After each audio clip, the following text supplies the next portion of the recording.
We're talking about thin film and thin film interference. So thin film interference is when a wave of light passes through a thin piece of film as suggested by the name, and what ends up happening is some of the light bounces off the top of the film, and some of the light bounces off the bottom of the film, and those two light waves interfere with each other, which can create an interference pattern.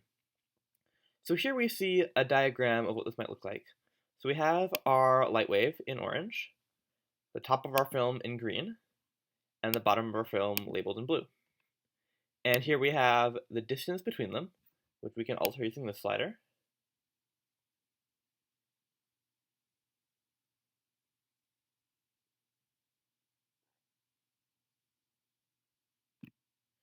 We have the wavelength of the wave, which we can alter using this slider labeled stretch.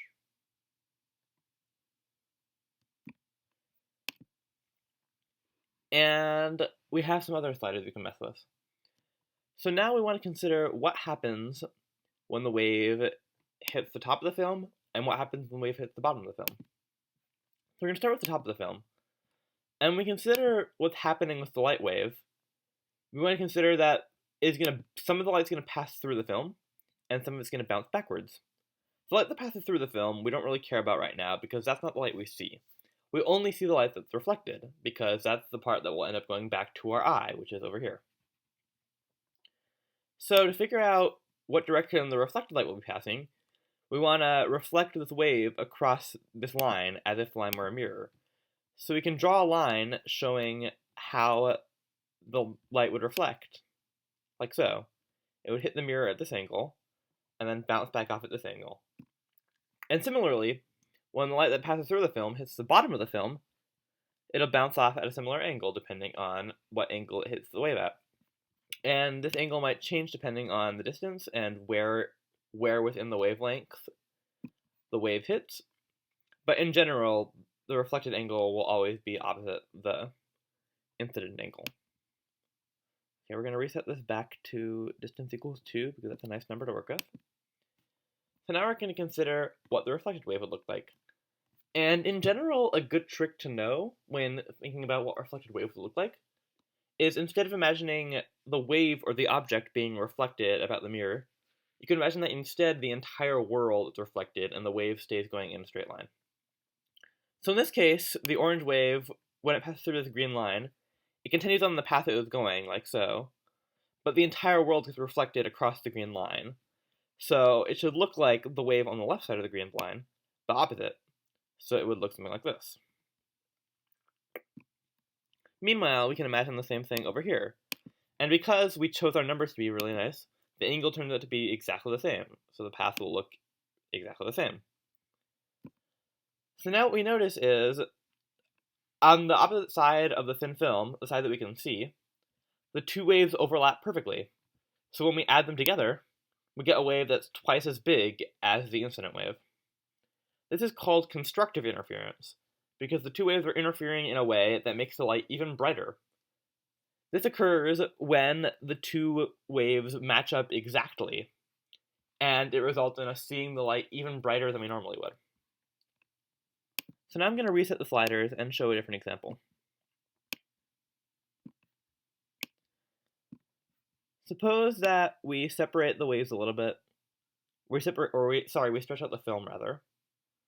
So now it is, this is not a good number. Let me stretch out the wave as well. Let's say it looks something like this. So now we see that the angle over here and the angle over here are not the same. So when we consider how it's going to reflect off the back side of the film, it'll be exactly the same. When we consider how it's going to reflect across the top of the film right here, it's hitting the film at a perfectly perpendicular angle, so it'll reflect back off at the exact same angle. Hence, this line will be perfectly straight. This means that when we draw the reflected wave, it'll reflect right back onto the exact same path it hit the film with in the first place. But when we consider how it reflects across the back half of the film, it'll be the same as in the previous example. You'll notice that these two waves are now opposite each other rather than identical. So when we add them together to find the net wave, you'll notice the flat line. This means that the two waves cancel each other out perfectly, leaving no light visible. This is called destructive interference, because these two light waves, the two reflected ones, destructively interfere with each other, and you're left with no wave at all. So this would actually make the light completely invisible at that point, which is kind of cool. Now, naturally, constructive and destructive interference aren't the only possible outcome. Sometimes it's like something in between. Like, for example, consider a situation like this, where one wave is sort of like halfway between a phase, and the other wave is normal. Then when you add them together, you'll get a wave that's slightly bigger than the original wave, but not by much. So it's still constructive interference, but it's not fully constructive. It would be like slightly less bright than the brightest spots. So the last thing is to consider is how do we calculate whether you're going to get constructive or destructive interference just based on some numbers. Well, the main thing to consider is the wavelength of the light and the distance between the top and bottom of the film. So we're going to reset these numbers back to how they were at the beginning. The distance equals 2, stretch equals 1. So first off, we're going to consider the wavelength of this wave. And we'll see that it goes from here at x equals 0 to right here at x equals 2. So in this case, the wavelength is equal to 2. And we also notice that the separation between the top and bottom of the film is also equal to 2. So the distance between them is 2, as expected by the slider value. So what does this mean? Essentially, it means that between the top and bottom of the film, exactly one wavelength passes. And because it's one wavelength, the wave will be in the exact same phase at the beginning of the wave and at the end of the wave. So the two reflected waves will also be in the exact same phase, producing constructive interference, as you would expect. Now what happens if we lower the distance to 1, so that the waves are half a phase apart? So you know, like this one's going upwards and this one's going downwards, but otherwise they're at the exact same part of the phase. Well, you'll notice if you extend the waves, it's still constructive interference. This is because even though the waves aren't at the exact same phase, they're still at the same part of the wave, so to speak. It's still in the middle on both parts. And even if you moved it around, so like one of them is at the top and one of them at the bottom, they would still be at the exact same angle, so it would still be constructive interference. And you can mess around with simulation yourself if you want to verify for yourself that this is true. I've linked the simulation to the video, so feel free to play with that whenever you want. It's a great way to make sure you're understanding things better. The best way to learn physics is always to mess around with things yourself until you are satisfied that you understand it, not just that the explanation makes sense, like mathematically, but that it makes sense to you conceptually as well. Now, on the other hand, if we not only have the distance, but also stretch out the wave so that it has twice the wavelength, it's a completely different situation. Now the waves are the two parts of the film. The wave is a quarter phase out of phase with the top and bottom of the film. So it's going to be a quarter of a wavelength down. And you'll notice the angles are now completely different. This angle is intersecting right at the middle of the wave, and so is basically perfectly diagonal. Whereas this one is a perfectly straight line because it intersects perpendicularly to the film. So because these two angles are different, we again get our destructive interference canceling the wave out. So in general, you want to consider the phases of the light being reflected. If they're one phase or half a phase apart, then everything will work out and it'll be constructive.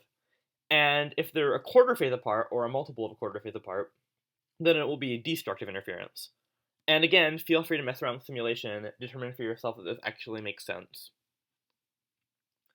So now there are some explicit formulas you can use to determine whether it's constructive or destructive using some numbers.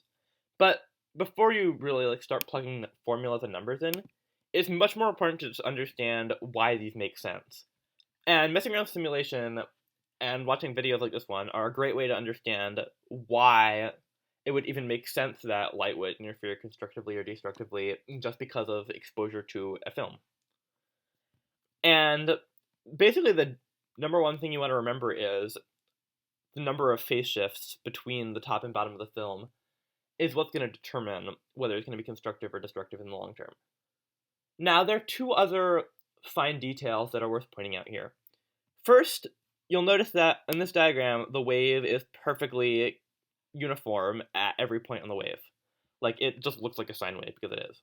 But one thing to note is that light, when passing from one medium to another, will actually change speed and therefore change its wavelength. So, for instance, consider that, like, over to the right here we have air, and then here we have film made out of, like, oil or something, or maybe, like, actual parafilm. The light will be moving slower inside the film, and therefore will have a lower wavelength. And when you think about it, because the light that hits the top of the film and light that hits the bottom of the film will all have passed through all the distance in air, you really only care about the wavelength that's within the film. So you can basically treat that as the actual wavelength when determining whether it's half a phase or a quarter phase between the top and bottom of the film. The second thing to note is that light can reflect weirdly depending on what medium it's changing from. So when light passes from a medium that's easy to pass through, that has a low refractive index, to a medium that's harder to pass through that has a higher refractive index, so for instance from air to film, it will reflect like it does here. You'll notice the light is reflecting off the film as if it were a mirror. But when light passes from a medium with a higher refractive index that's harder to pass through to a medium that's easier to pass through, it actually doesn't reflect. It just bounces back off in the exact same path it came from. You can essentially think of this as a 180-degree phase shift when passing from a lower to a higher refractive index, and no phase shift when passing from a higher to lower refractive index. So for instance, in this example, the light wouldn't actually reflect as shown when it hits the blue line because it's passing from a higher reflective index of the film to a lower refractive index of the air behind it. So basically what the effect that would have would be reversing constructive and destructive interference, because the extra 180-degree phase shift of the wave would cause any constructive interference to become perfectly destructive, and any perfectly destructive interference to become constructive. On the other hand, if instead of having air behind the film, we had like a solid wall, and the wall had a much higher refractive index than the film, then this diagram would be perfectly correct, and everything would work out as normal. These are a couple of fine details to work out, and when you're actually solving problems, but the main thing you want to keep in mind is just the phase shift, why this makes sense, and basically the whole purpose of thin film. Anyway, I hope this was a useful lesson. Now on to some actual in-person labs where I show thin film experimentally.